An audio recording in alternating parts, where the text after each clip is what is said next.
Hello everyone, hope you're all having a wonderful day. And today guys, we're going to be going over an Insta freeze warfare build for Dragon's Dogma 2. So if you're looking to freeze every single monster instantly, then this is the build for you. Bit of a disclaimer though, this is a pure archer slash like bow build. We are utilizing the archer and the magic archer classes for this warfare setup. So if this is something that doesn't tickle your pickle, do not worry. I will discuss another setup you can try if you do not like the 100% bow setup. So what makes this build so good? We have amazing crowd control. We're basically able to freeze big monsters instantly. It is very satisfying and very OP.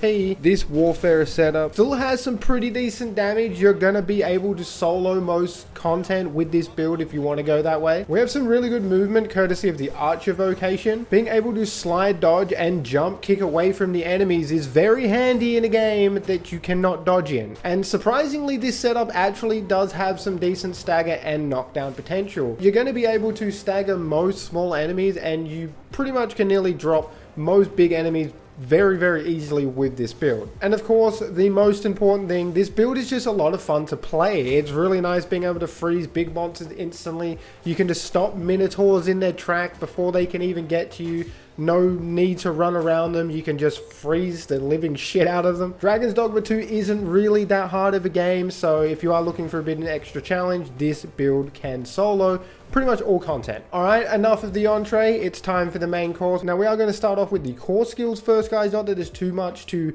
really cover here, but the main thing I do want to mention is that the core skill abilities will only apply when you are using that weapon.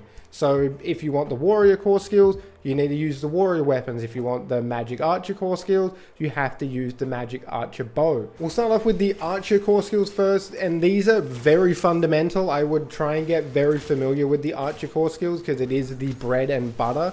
You don't really need to use weapon skills of the archer. The core skill, the core mechanics that are built into archer are more than viable pretty much throughout the whole entire game. Leaping punch really good to help you get distance. You just run up, jump the enemy, you go flying back. This is going to be really good to then switch to the magic archer bow, since magic archer has no movement whatsoever. And then you're going to have more distance and a safer distance to unload all those magic bolts. When you do the leap, you can like follow up with a shot, which is kind of nice. This does do more damage than just a regular loose shot. And then puncture die is a nice big stagger move inbuilt into the core skills of archer. When you're using steady shot, you click in the R3 button on the controller. Don't know what it is on keyboard, sorry. And you will do a more powerful steady shot. This is just good to stagger the enemies that might be charging at you. And it will also pierce them and hit other enemies behind them. So that is also kind of handy. And then for the magic archer's core skills, I feel like all of them are pretty self-explanatory. But the main one you want to worry about is protracting arrow. Whenever you use an elemental weapon skill with magic archer, your next pinpoint volley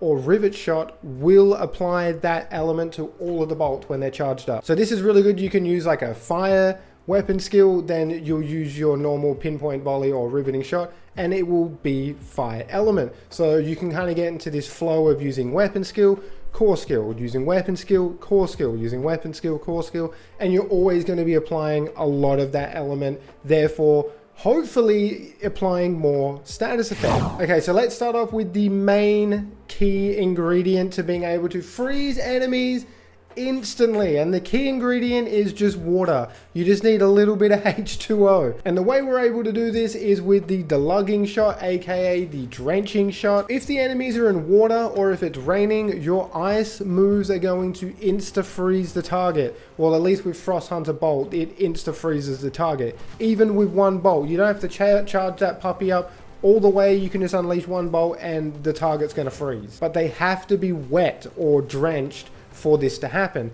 So obviously we can't expect it to rain all the time in the game, and we can't expect the enemies to be in water all the time. So this is where drenching shot comes in handy. All you need to do is use one drenching shot.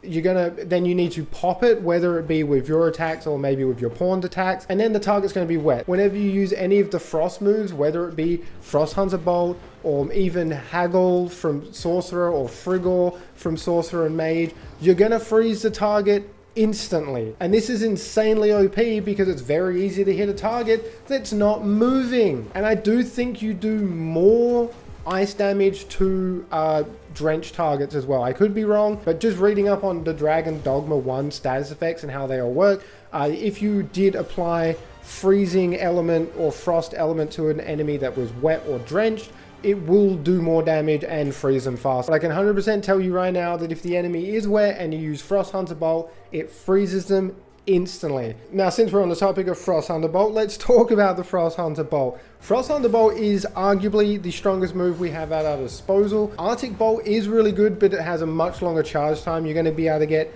3 Frost Hunter Bolt off before you get 1 fully charged Arctic Bolt off. So Frost Hunter Bolt is our main damage dealer, and it is also a main way to freeze enemies. I'm not sure what's better, pinpoint volley or rivet shot. I prioritize using rivet shot. I just like having the extra accuracy and knowing exactly where my magic darts are going to be hitting the enemy. Like I said, this is a very strong move, and I would prioritize trying to aim at enemy vitals. Like if you hit a dragon in the chest when he's got the heart out, he's going to know about it. I'm telling you, he's going to get frozen instantly. He's going to drop like a sack of shit, and you're just going to get free hits on him. Prioritize hitting the vitals and you will see a lot more success. Weapon skill I want to talk about is Arctic Bolt. Arctic Bolt is our main stagger, knockdown, big damage, unga bunga move. So when you have frozen enemies with your Frost Hunter Bolt, you pull out Arctic Bolt, aim for the head, and just say goodnight to them, because this is just going to send them into a world of hurt. The reason why I like using Arctic Bolt, and I did try using Frigor, I did try using Haggle, just a whole bunch of different like frost moves just to see what would work the best, and I always went back to Arctic Bolt for its stagger and knockdown potential. Hit them in the head most times than none, they're going to get really staggered, and then all you need to do is switch to the archer bow, run up, give them a kick, and more times than none you're going to knock them down, and now you've got more window to set up your delugging shot, your drenching shot, freeze them again, and just repeat the process until they're dead. And now quickly for the augments before we move into the weapons I'm taking and my gear setup, we have lethality. This is going to let us do more damage to enemies' vitals. We're always trying to prioritize that. We've got this augment. I'm not even going to try to pronounce that because I'm going to butcher it. This is just going to increase our magic. Since we're mainly using magic archer, I feel like this is kind of a no-brainer just to increase magic damage that we are doing via magic archer's weapon skills. I've got endurance. This is going to increase our stamina. This is just going to be handy for basically everything you do in Dragon's Dogma 2. We're also running asperity. This is going to increase the likelihood of us applying status effect. Since we want to try and freeze the enemies as much as possible, this is definitely a must. We've got constancy, which is going to improve our knockdown resistance. I feel like this is handy and also a must if you want to try and play solo, because if you get knocked down, it is super painful watching yourself just get clobbered over and over and over again. So yeah, make sure you have some knockdown resistance. Last but not least, we do have zeal. This is just going to reduce your stamina consumption whenever you use a weapon skill, which is fantastic, honestly. For the first weapon, I do have the Hydra Husk Bow. I have got the Lion Lord's Arch Staff. And then the last weapon, I don't know how to pronounce this. I'm going to try, is this just Grandma? I have no idea. Whatever this bow's called. These are the main weapons that I am running. Obviously, I do have the spear hand weapon here. We will get into that in a little bit. I have gone for knockdown power on the Hydra Husk and also the Magic Archer's Bow, the Grandma. I don't know, maybe you guys might know if knockdown power is just better for Magic Archer Bow, or if I should just go full Elven. I probably would go full Elven for the Sorcerer stuff, not that we're using it at all, but if you want to upgrade it, that's probably the best way to go. For the armor, I've got Deadly Nightshade, hat, which is kitted out with knockdown resistance. Got the Duelist Coat, again, knockdown resistance. Strider's Greaves, again, with knockdown resistance. I've got the Legends Mantle. And then for the rings, the first ring, I've got the Ring of Precipence? I don't know how to say that.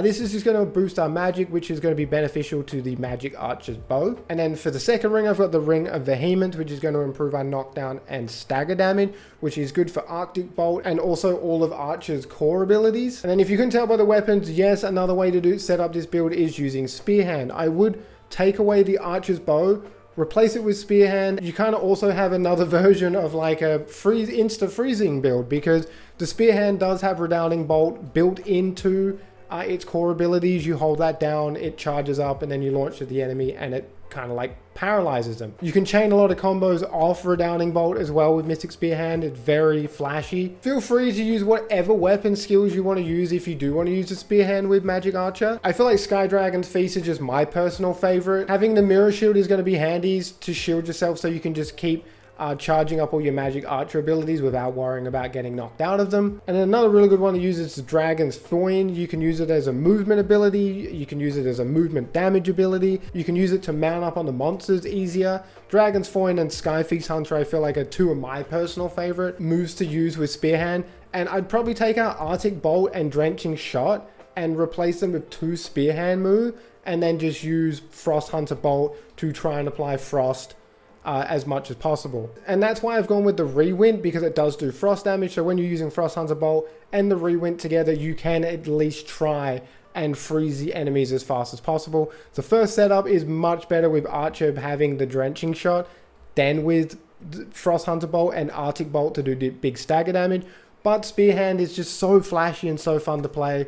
I would highly recommend, if you don't want to go with 100% bow setup, that using Mystic Spearhand and Magic Archer together, it works really well. Alrighty guys, that's basically it for the build video. Hopefully this video did help you guys out. If there's anything I missed, please let me know in the comment section. I do try and read all of your comments, even if I don't reply to them. I always am checking the comment section. So if there's anything that I have missed, let this big dum know. Let him know. Appreciate all of the support as always, guys. Until next time, stay safe. Peace out.